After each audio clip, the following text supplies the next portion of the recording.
ओम नमः शिवाय। कार्तिक मास में कार्तिक की कहानी सुनने मात्र से ही सभी मनोकामनाएं पूर्ण होती है।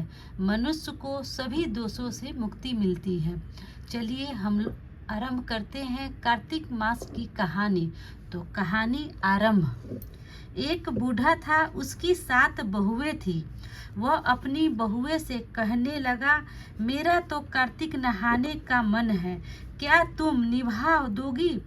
6 बहुएं ने मना कर दिया। तब बड़ी बहू ने कहा, पिताजी मैं निभा दूंगी, आप यहाँ पर आकर कार्तिक नहा लेना। बूढ़ा हर रोज सुबह उठकर नदी पर जाकर नहाता और धोती उसके आंगन में सुखा देता। जैसे धोती में से एक पानी गिरता, वैसे वैसे आंगन में हीरे मोती गिरते। यह देखकर 6 बहुएं कहने लगी, पिताजी आप हमारे यहाँ नहा लेना। जब बूढ़ा कहने लगा कि ठीक है, मुझे तो नहाना ही है, सो मैं तुम्हारे यहाँ नहा लूँगा। तब अगली सुबह बूढ़े बाबा ने नहा धोकर धोती उसके आंगन में सुखाई। वहाँ हीरे मोती नहीं गिरे। तो वे सारी बहुएं कहने लगी, उसके यहाँ तो हीरे मोती गिरते हैं और हमारे यहाँ तो कीचड़। हमारे तो तुम पाप से नहाते हो, आप उनके वहाँ से नहा लेना। अब बूढ़ा बाबा बड़ी बहू के यहाँ नहाने लग गया। रोज सुबह धोती सुखाता तो हीरे मोती गिरते। इस प्रकार के कार्तिक महीना समाप्त होने को है। तो उसे चिंता होने लगी। बड़ी बहू ने पूछा, पिताजी अब किस बात की चिंता है? तब बूढ़ा बाबा कहता है कि बहू, मेरा कार्तिक महीना समाप्त हो गया और मेरा मन करता है कि मैं एक दिन सब परिवार वाले को खाने पर बुलाऊं। तब बहू बोली, इसमें चिंता की क्या बात है, आप सब परिवार वालों को खाने का न्योता दे आओ। अब बूढ़ा बाबा न्योता देने गया तो 6 बहुएं ने कहा कि जब तक वह घर पर रहेगी हम खाने पर नहीं आएंगे। बूढ़ा बाबा आकर चिंता में बैठ गया तो बड़ी बहू ने पूछा, पिताजी अब किस बात की चिंता है? तब बूढ़े बाबा ने कहा, बहू उसका कहना है कि जब तक तुम यहाँ रहोगी वह खाने पर नहीं आएगी।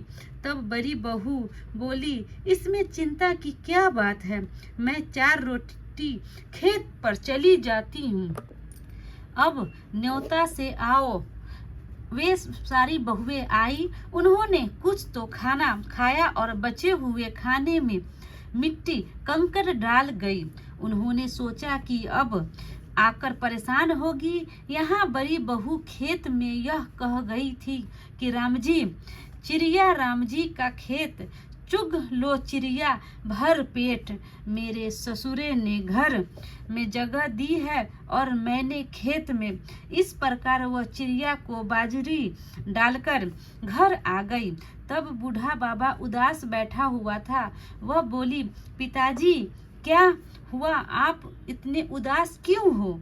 तो तब वह कहने लगा, बेटी तुम्हारी देवरानी और जेठानी आई थी और उन्होंने खूब खाया पिया और बचे हुए में मिट्टी कंकड़ डाल गई, तुम्हारे लिए कुछ नहीं बचा। तब वह बोली, कोई बात नहीं है पिताजी, मेरा क्या है, मैं तो 4 रोटी फिर बनाकर खा लूँगी। तो बाकी सब तो ठीक ठाक निपट गया।